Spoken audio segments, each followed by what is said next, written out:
ये देखो polysaccharides,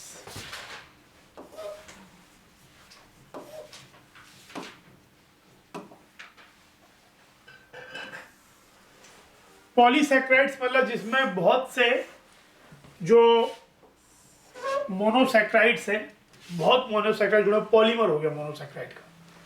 polysaccharides contain a large number of monosaccharide units joined together by glycosidic linkage। वही तुमने पढ़ा है। ग्लाइकोसिडिक लिंकेज क्या होता है? Glycosidic linkage is a ether linkage होता है। ये तो हमने लास्ट क्लास में काफी पढ़ा कि कैसी होती है ये वाला लिंक, ठीक है ना। तो these are the most commonly encountered carbohydrates in nature. They mainly act as the food storage or structural materials. Starch, मतलब एक पॉलीसैकेराइड है starch.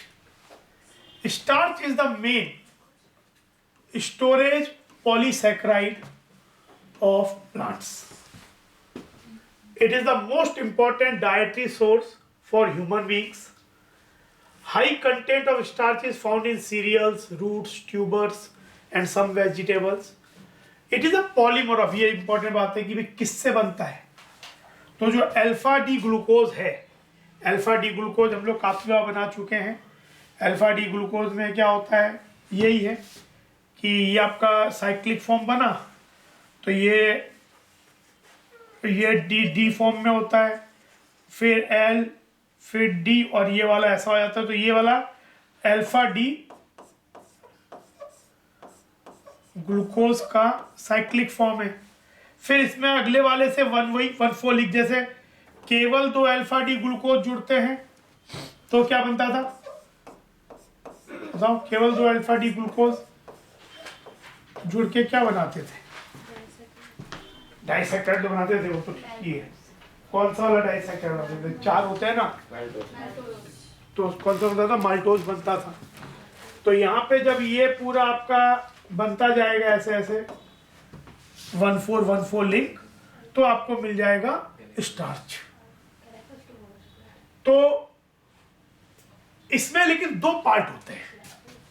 It has 2 component, consist of 2 component, amylose and amylopectin.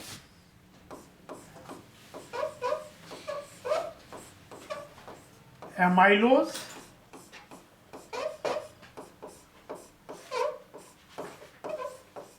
and amylopectin. Amylose is water soluble component which constitutes about 15 to 20% of starch. पूरे starch के ये 2 component हुए।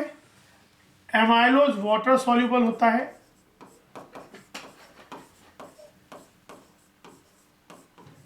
और पूरे का करीबन 15 से 20% पार्ट ये बनता है। Chemically amylose is a long unbranched, इसमें आपस में भी फर्दर ब्रांचिंग नहीं है, एक लीनियर चेन है ये वाली amylose actually. This is amylose. तो ये क्या होगा? Chemically amylose is a long unbranched chain with 200 to 1000 alpha D glucose units held together by C1C4 glycosidic linkage। तो ऐसी करीबन 200 से 1000 यूनिट लगातार जुड़ी हुई है, तो ये आपका एमाइलोज बनाएगा एंड ये वाटर सॉल्युबल होता है। देन तो ये तो एक आपका हो गया, ठीक है।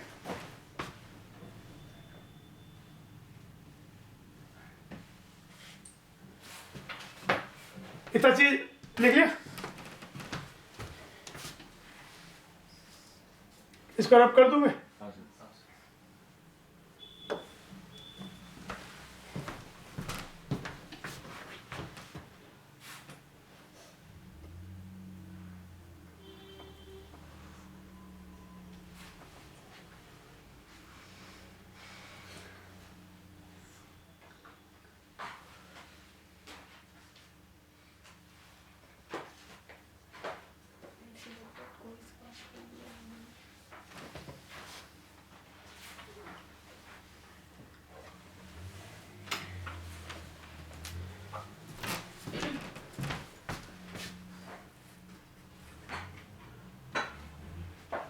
फिर ये देखो amylopectin.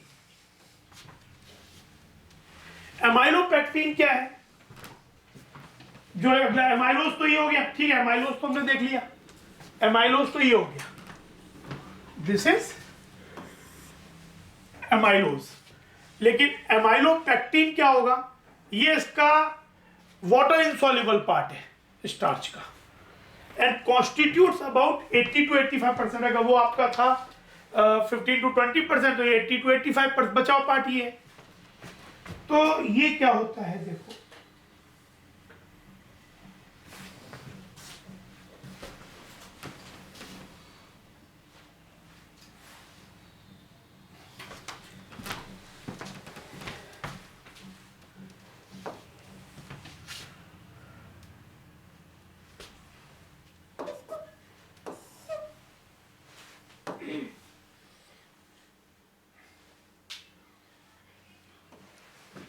Amylopectin is insoluble in water, पहली बात तो ये, and constitutes about 80 to 85% part of the starch.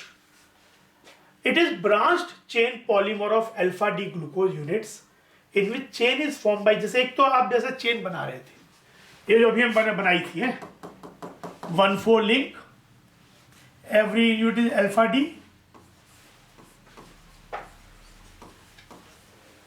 Alpha D glucose, और ये यूनिट्स जुड़ी है 1,4 लिंक।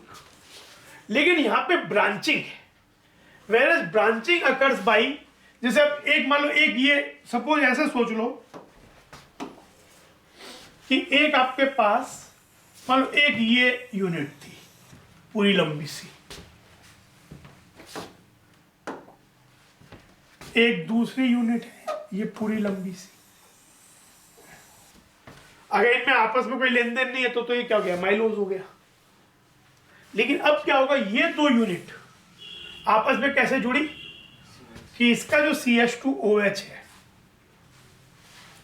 और यहां पे जो ये लिंक है ये वाला, तो जैसे ये CH2OH था और यहां से OH का वाटर निकल गई, ये आपस में अल्फा लिंक हो गए इधर एनोमेरिक में, समझे? इधर से लास्ट वाले से बोले एक एंड खत्म हो जाएगा, जहां से ये जुड़ेगा वहां पे वो एंड खत्म हो जाएगा, तो ये हो गया।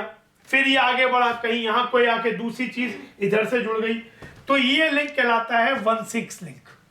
This is C1C6 link. मतलब ये वाला CH2OH जो 6 पोजीशन वाला होता है, और ये वाला, ये तो आप बोलोगे भाई ये तो फ्री नहीं है, सही बात है फ्री नहीं है, पर जहां पे ये जुड़ जाएगा वहां वो एंड हो जाएगा। तो इस तरीके से बड़ी यूनिट्स आपस में ब्रांचिंग होती है। तो ये वाला जो पार्ट होता है वाटर इनसॉल्युबल होता है,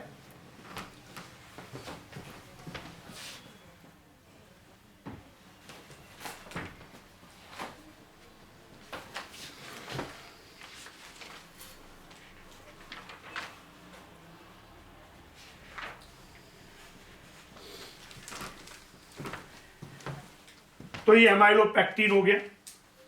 तो इसमें तो इतनी ही इन्फॉर्म, ये तो यही बातें, पर कुछ काफी बार ये क्वेश्चन जेई मेन में आता है, इसका परसेंटेज पूछ लेंगे, इसमें कौन सा वाटर सॉल्युबल है कौन सा वाटर इनसॉल्युबल है, लिंक के बारे में पूछ लेंगे। तो पूछने के लिए मतलब ये इतने, इससे अलावा कुछ नहीं पूछते, पर इसमें पूछने के काफी क्वेश्चन है।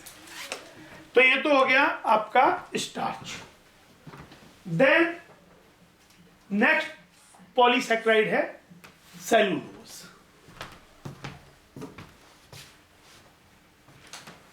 तो नेक्स्ट पॉलीसेक्राइड है cellulose.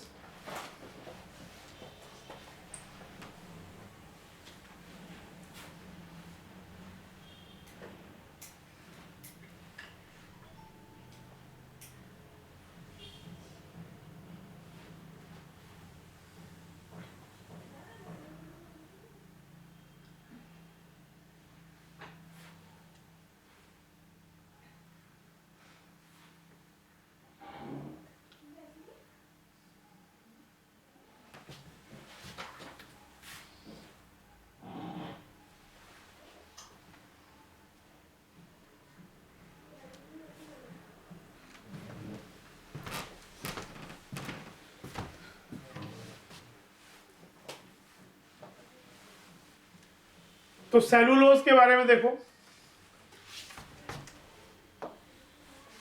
Cellulose occurs exclusively in plants,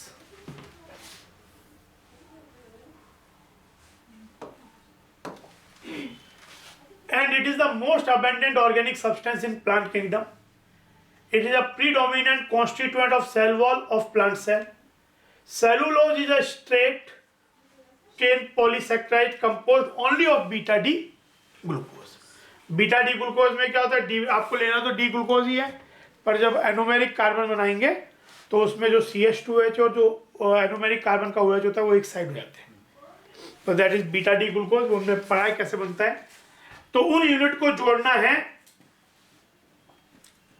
कौन से लिंक से, वही C1 C4 लिंक हो गया, C1 C4 लिंक की। हमने सेलोबायोस पढ़ा था। सेलोबायोस क्या था, सेलोबायोस इसका डाइसैक्राइड एक्चुअली। जब बीटा डी ग्लूकोज दो यूनिट जुड़ते हैं तो उससे बनता है सेलोबायोस, बीटा 1 बीटा 4 लिंक होता है। लेकिन जब ये कंटिन्यू करता जाए लॉन्ग चेन तक तो दैट बिकम सेलुलोज।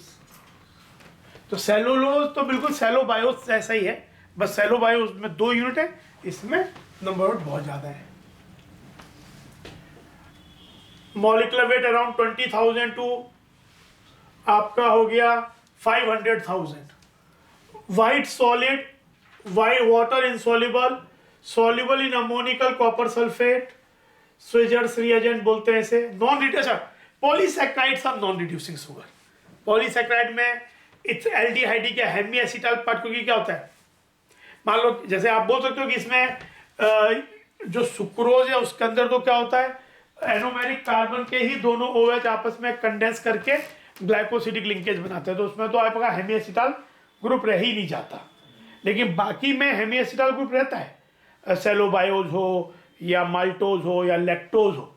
लेकिन फिर भी जब बहुत ज़्यादा यूनिट जुड़ जाएंगी पॉलीसैकेराइड में तो क्या होगा, हेमी एसिटाइल का एक लिंक रह भी गया लास्ट में, तो that is not sufficient enough to give.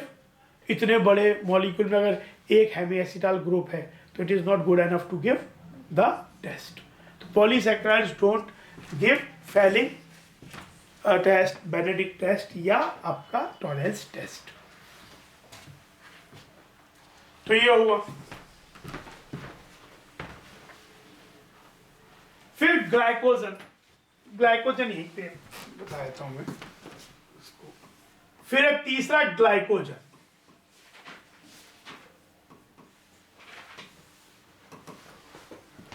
Glycogen is animal starch. The carbohydrates are stored in animal body. कई का पूछता है कि एनिमल स्टार्च कौन सा है, तो glycogen. The carbohydrates are stored in animal body as glycogen. It is also known as animal starch because its structure is similar to amylopectin. जो amylopectin कौन सा पार्ट था, water soluble, water insoluble, water insoluble. Amylose is water soluble. ये amylopectin जो होता है वो करीबन 80 से 85% होता है and is rather more highly branch. मतलब ये एमाइलोपेक्टिन की तरह ही इसका वो होता है स्ट्रक्चर, यानी यूनिट मेनली कैसे वही अल्फा डी ग्लूकोज वाली यूनिट ही है, लेकिन ब्रांचिंग बहुत ज़्यादा और कह सकते हो एक्सटेंसिव होती है। It is present in liver, muscles and brain. When body needs glucose, enzymes break the glycogen down to glucose. Glycogen is also found in yeast and fungi. ठीक है, तो ये चीज है। तो 3 पॉलीसैकेराइड के एग्जांपल दिए हैं। स्टार्च जिसके 2 कंपोनेंट के बारे में बात होती है, एमाइलोज, एमाइलोपेक्टिन 15 से 20% एमाइलोज होता है, एमाइलोपेक्टिन 80 से 85% होता है। एमाइलोज वाटर सॉल्युबल है, एमाइलोपेक्टिन वाटर इनसॉल्युबल है। उसमें अल्फा डी ग्लूकोज जुड़े होते हैं। एमाइलोज में स्ट्रेट काफ़ी long chain but straight chain होती है 1,4 लिंक अल्फा डी ग्लूकोज की। एमाइलोपेक्टिन में वो वाली चेन्स आपस में भी इंटरलिंक्ड होती है थ्रू 1,6 लिंक, तो वो एमाइलोपेक्टिन आता है। देन सेलुलोज, सेलुलोज जो है उसमें बीटा डी ग्लूकोज 1,4 लिंक से जुड़ा हुआ होता है। ये बेसिकली आपका एक प्लांट्स में मिलता है, एक्सक्लूसिव प्लांट्स, और प्लांट के सेल वॉल और बनाने और में इसका यूज होता है। देन मतलब ये खाने वाला स्टार्च नहीं होता है बेसिकली। देन ये वाटर इंसॉल्युबल होता है, स्ट्रेट चेन, ये कोई constituent of cell wall of plant cells, ये चीजें। एंड देन जो आपका एनिमल स्टार्च है ग्लाइकोजन, जो लीवर मसल्स और में मिलता है, वो बेसिकली अल्फा डी ग्लूकोज का ही एमाइलोपेक्टिन जैसा ही होता है, लेकिन उसमें ब्रांचिंग जो होती है वो और ज़्यादा एक्सटेंसिव ब्रांचिंग होती है। तो ये चीज़, तो ये तो पॉलीसेक्राइड हो गया। अब टेस्ट्स की बात करते हैं।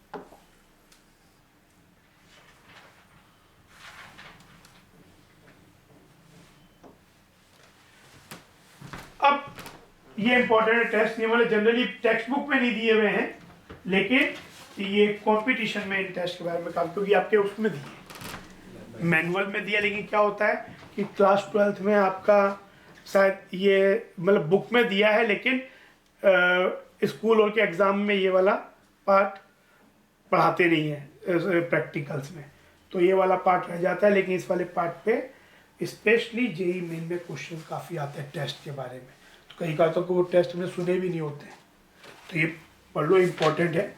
Test for carbohydrates,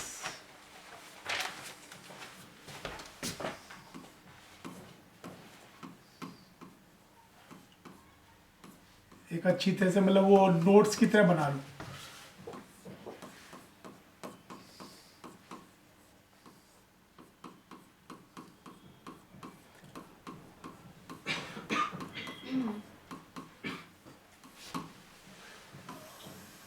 test for carbohydrates, तो सबसे पहले ऑल कार्बोहाइड्रेट्स, जैसे मतलब चाहे वो पॉलीसैकेराइड हो, चाहे वो मोनोसैकेराइड हो, चाहे वो डाइसैकेराइड हो, फॉर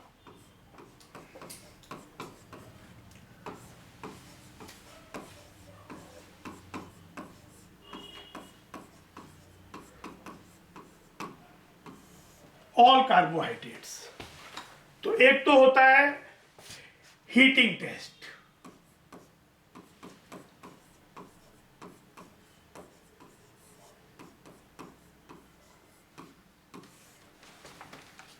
कार्बोहाइड्रेट्स को अगर आप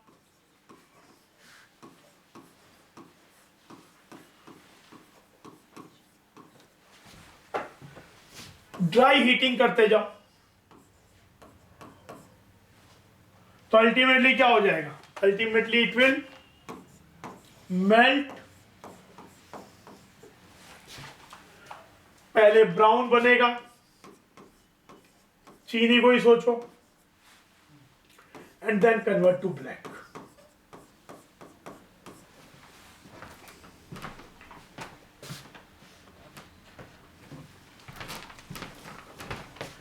कंसंट्रेटेड H2SO4,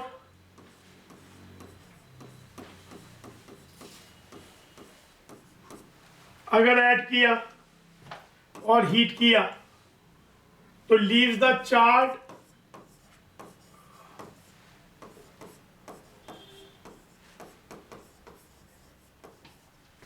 residue of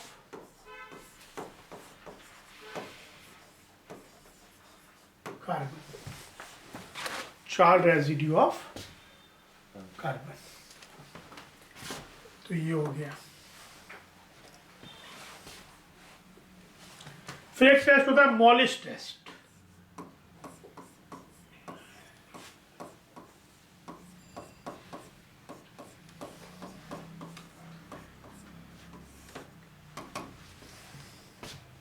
ये भी सब कार्बोहाइड्रेट्स के लिए।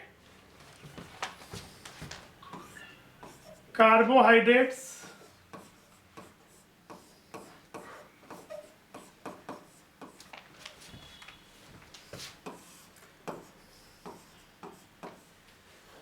alcoholic solution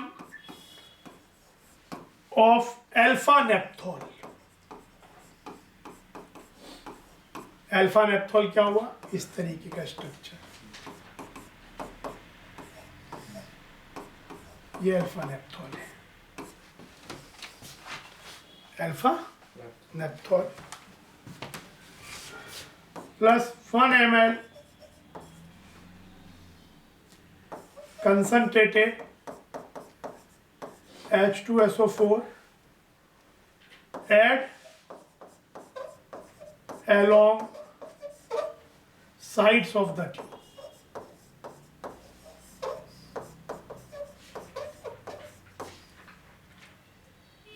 तो formation of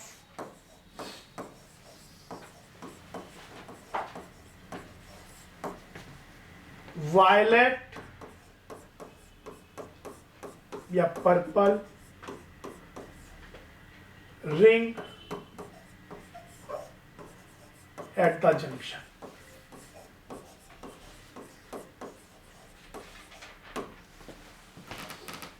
Confirms presence of carbohydrate.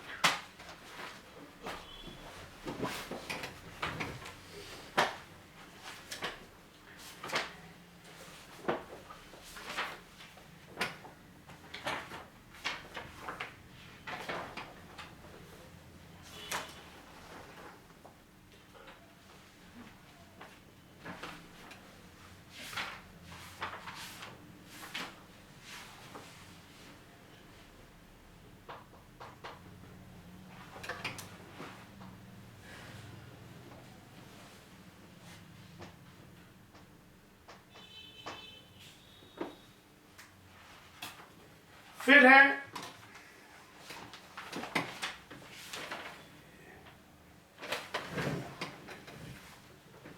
कुछ और इंफॉर्मेशन के बारे में,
स्मॉलेस्ट टेस्ट, अरे में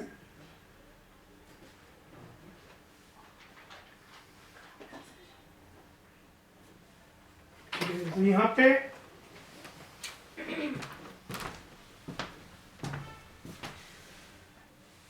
जैसे हमारे पास ये मतलब यहाँ पे ये जो 1 एप्थॉल यहाँ पे वैसे रिएक्शन इस वाले केस में नहीं चाहिए है, क्योंकि रिएक्शन का इतना मतलब यहाँ पे नॉर्मली ये टेस्ट ही पूछते हैं, पर इसमें एक कंपाउंड जैसे हम लोग के पास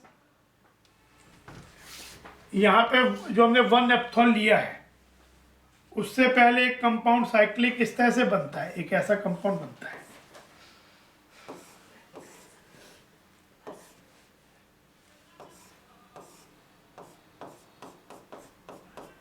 यहाँ पे कोई एल्काइल पार्ट मतलब बनता उसी से कार्बोहाइड्रेट से, इसे बोलते हैं फरफ्यूराल।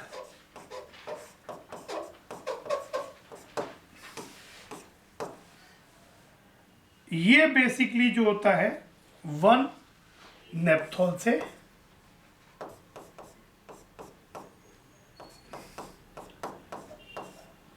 मतलब वो जो कंडीशंस हम ये लगाते हैं 1 ml और ये कार्बोहाइड्रेट्स इनसे करके पहले ये बन जाता है डिहाइड्रेटेड होके, इसे फरफ्यूराल बोलते हैं, और ये मिलके वायलेट कलर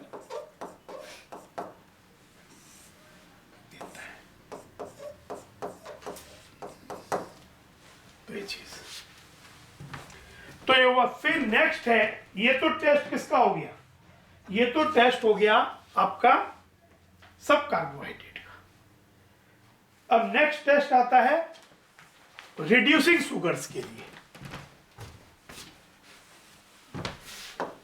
नेक्स्ट टेस्ट है टेस्ट फॉर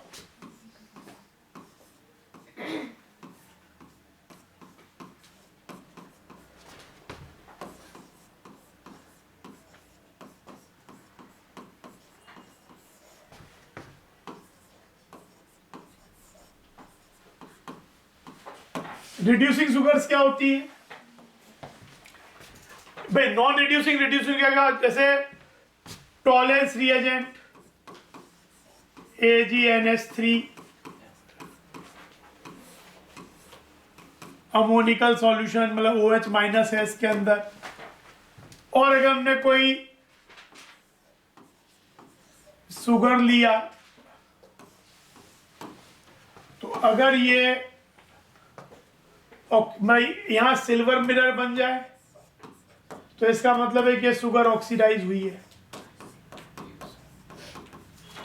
क्योंकि ये रिड्यूस हुआ है, तो इसको बोलते हैं रिड्यूसिंग शुगर। तो इसने इसको रिड्यूस किया, ये टॉलेंस रिएजेंट है, सिल्वर मिरर बना। कॉपर है आपके पास, कॉपर सल्फेट अल्कलाइन सॉल्यूशन है, वो sodium potassium tartrate Fehling solution है। तो फेलिंग सॉल्यूशन अगर आपके पास है तो उसमें आपका शुगर के संग अगर शुगर रिड्यूसिंग है तो ये शुगर ऑक्सीडाइज हो जाएगा, इसका एल्डिहाइड पाइट एसिड बन जाएगा, और ये red PPT of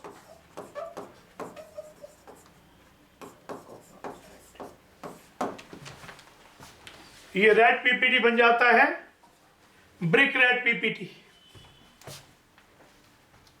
of CO2। And ऐसे ही यहाँ पे ये जो होता है इस वाले में एक तो ये होता है फैलिंग ए, और फैलिंग भी होता है sodium potassium tartrate, sodium potassium tartrate. In fact ये भी होता है कि अगर हम एक बार देखो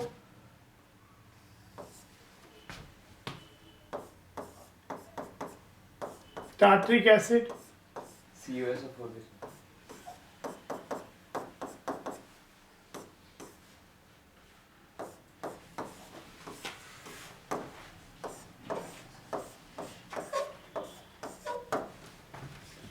ये हुआ। एक आपने यहाँ पे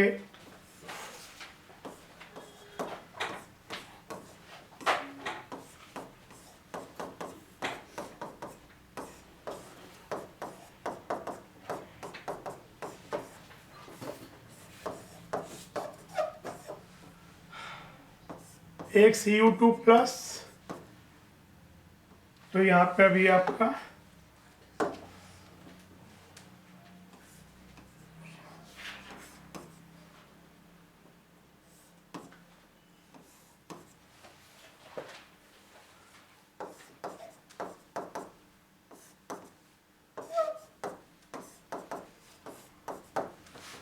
ऐसा कॉम्प्लेक्स बन जाता है।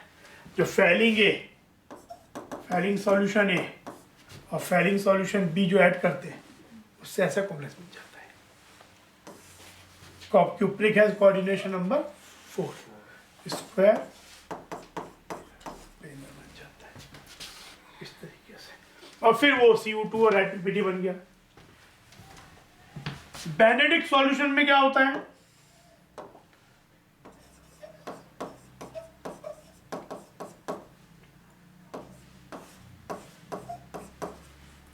कॉपर सल्फेट होता है, इसके अंदर ये भी ब्लू होता है, यहां भी ये ब्लू होता है, पर यहां पे सॉल्ट ऑफ साइट्रिक एसिड होता है बजाय उसके टार्ट्रेट के। तो यहां पे भी लेकिन शुगर अगर है रिड्यूसिंग तो ये Cu2O बन जाएगा। तो ये तो हो गया टेस्ट फॉर रिड्यूसिंग शुगर। पर एक बात आती है कि how to know that sugar is reducing और not. For sugar to be reducing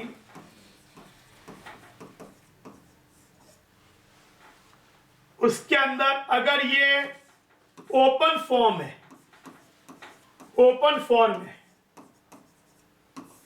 form of monosaccharide like fructose और ग्लूकोज, तो it should be either CHO group उसमें होना चाहिए या अल्फा हाइड्रोक्सी कीटोन होना चाहिए। फ्रक्टोज में अल्फा हाइड्रोक्सी कीटोन होता है, ग्लूकोज में CHO ग्रुप होता है। और अगर डाइसैक्राइड है, for disaccharide to be reducing sugar,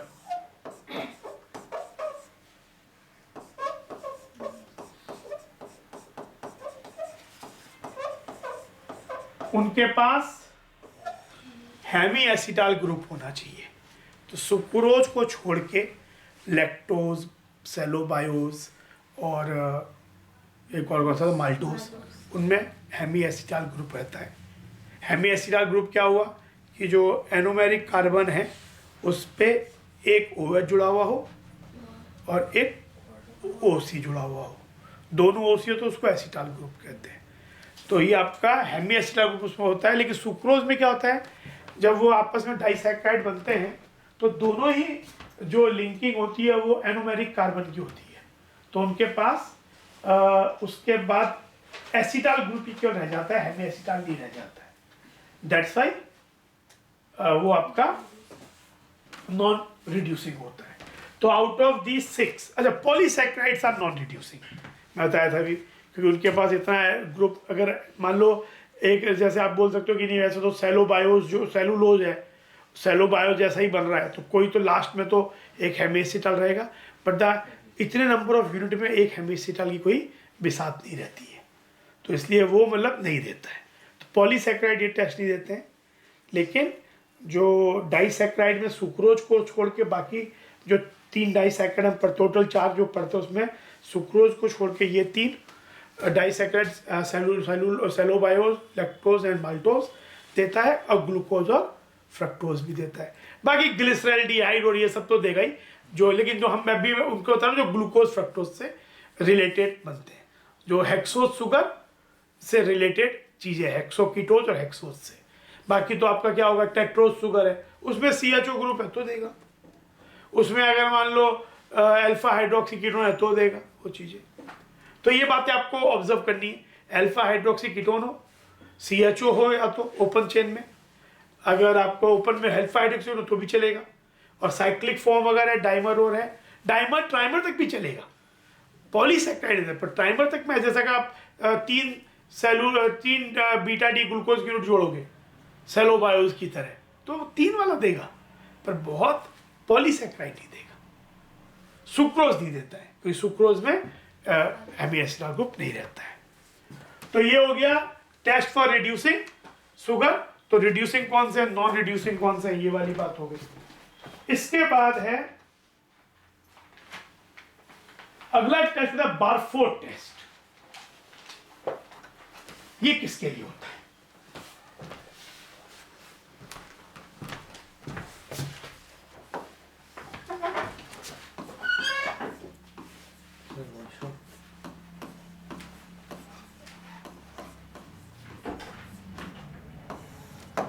Barford test.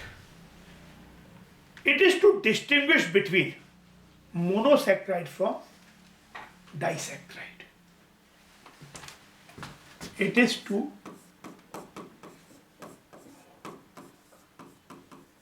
distinguish between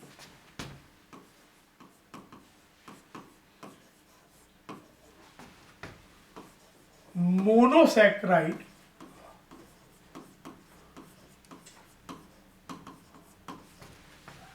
and disaccharides.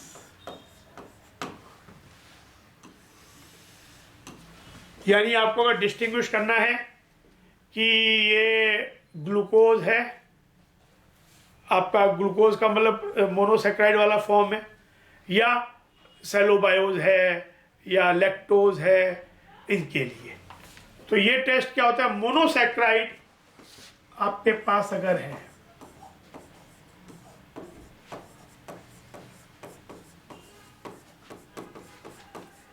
नीचे लिख लो एग्जाम्पल, मोनोसेक्राइड मतलब क्या हो गया, ग्लूकोज,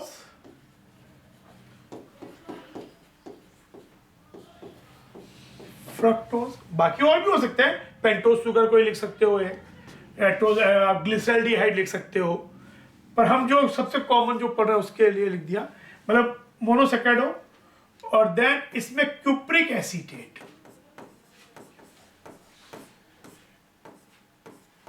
ऐड अगर करेंगे तो Cu2O का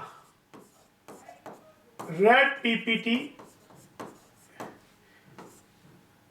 इमीडिएटली आ जाएगा या जल्दी आ जाएगा रिलेटिव। लेकिन डाइसैक्राइड्स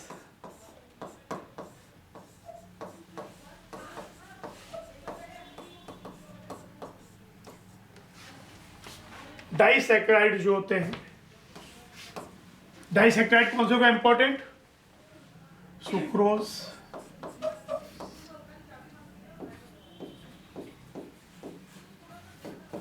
maltose,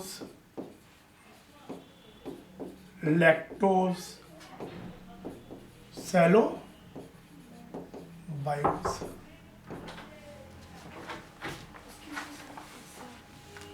Whose scooter is there outside? তোমালোকৰ নহয় স্কুটাৰ? নহয় ন? washroom গৈছে। Oh, washroom use. तो ये क्या होगा, ये प्रैक्टिकली नहीं देगा या फिर बहुत स्लोली देगा। कभी लिखा होगा नहीं देता है, कभी देगा बहुत स्लोली देता है। मेरी मोनोसैक्राइड जल्दी से दे देंगे, ये नहीं देगा, ऐसे सोचो, और वेरी स्लोली, वेरी स्लोली। तो ये हो गया किसके बीच का test, Barfoed test, to distinguish between disaccharide and monosaccharide. फिर एक टेस्ट होता है सेलिवेनॉफ टेस्ट, लिख ले, लिख लो।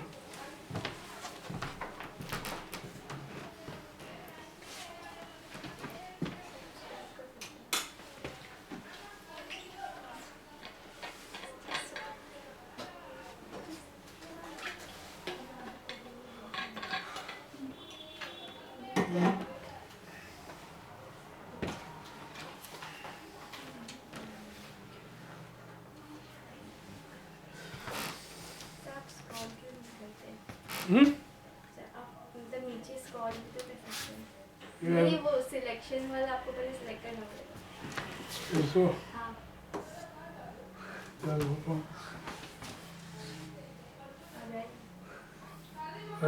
जैसे आएगा हाँ ठीक है चलो।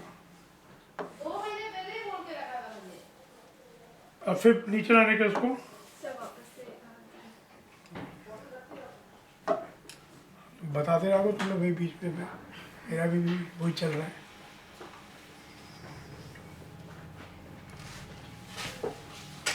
केजी में हुआ है मैं।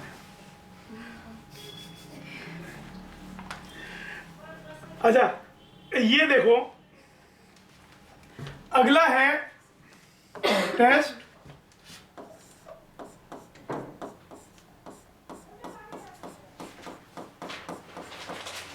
सेलिवेनॉफ।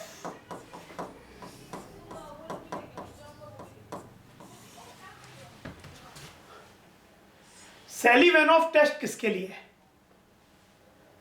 To distinguish between aldose sugar and ketose sugar. To distinguish between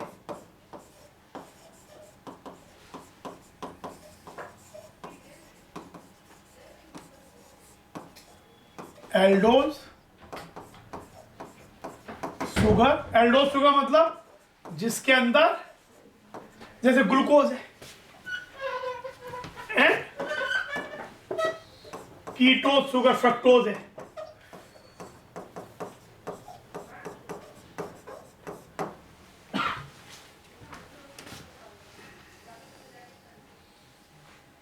तो इसके अंदर इसमें देते क्या है?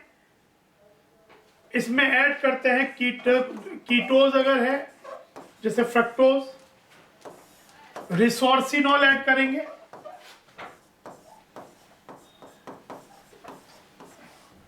रिसोर्सिनॉल ये होता है, और कंसंट्रेटेड HCl ऐड करेंगे।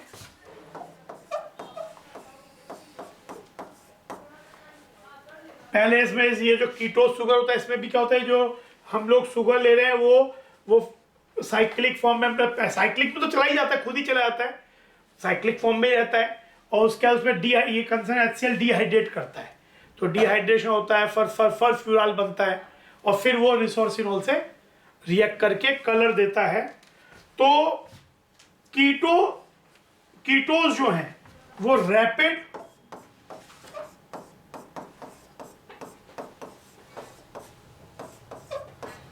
रेड कलरेशन मिल जाता है,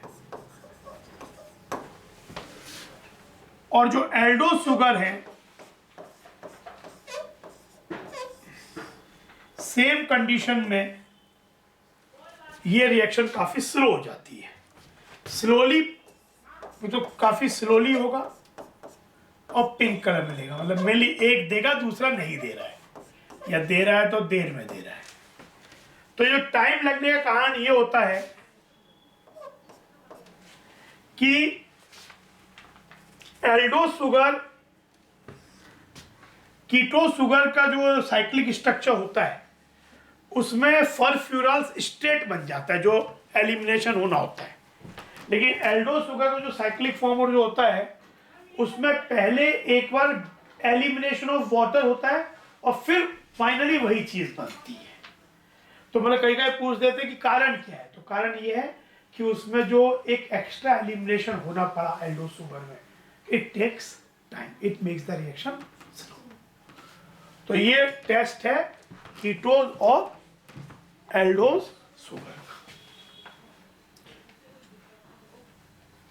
फर्फ्यूरल बताया था इस तरीके का होता है।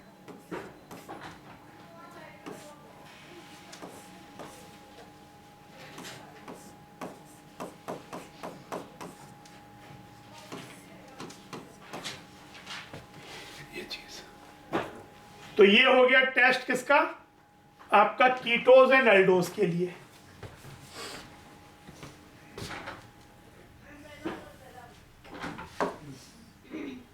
ये लिख लिया।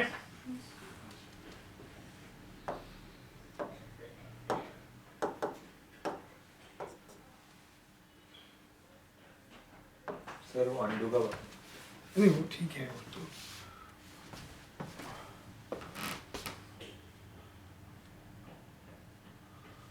ये आएगा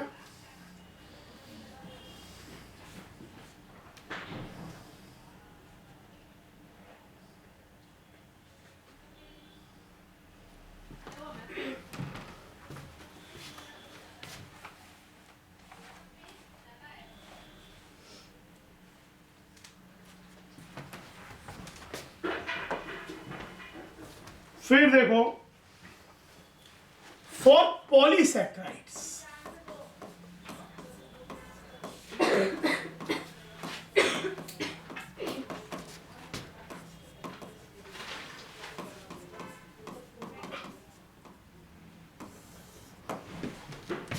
फॉर पॉलीसैकेराइड्स पॉलीसैकेराइड के लिए टेस्ट होता है आयोडीन टेस्ट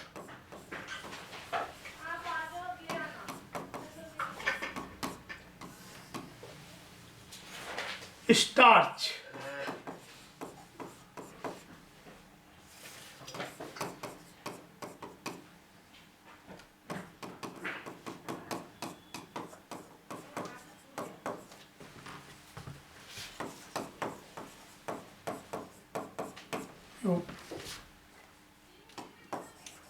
स्टार्च के डिफरेंट फॉर्म है इसमें अगर आयोडीन सॉल्यूशन डाला तो हम लोग बहुत पढ़ते भी हैं ये आयोडीन का टेस्ट भी पढ़ते हैं starch iodine complex violet colour का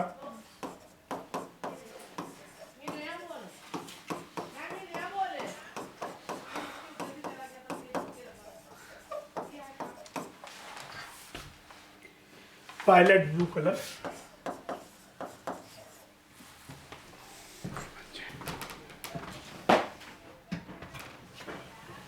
तो ये हो गया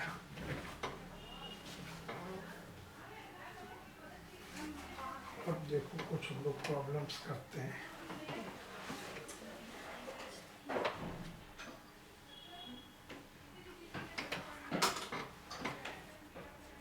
कनेक्टेड है क्या अभी तक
एक क्वेश्चन देखो,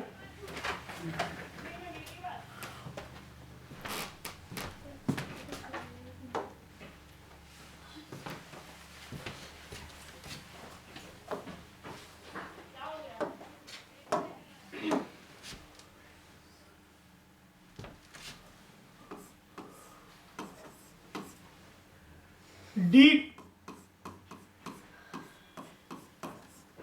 ग्लिसरैल्डिहाइड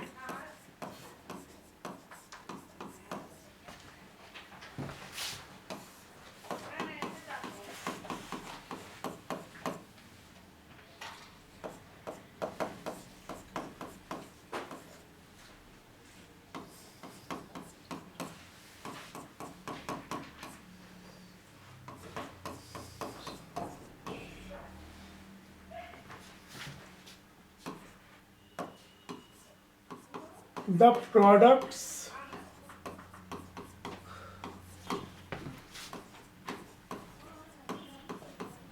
formed in the reaction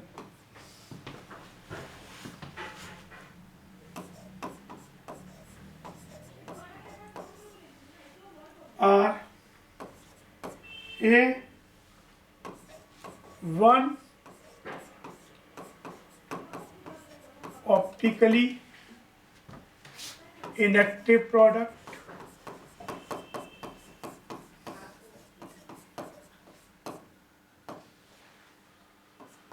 B, two optically active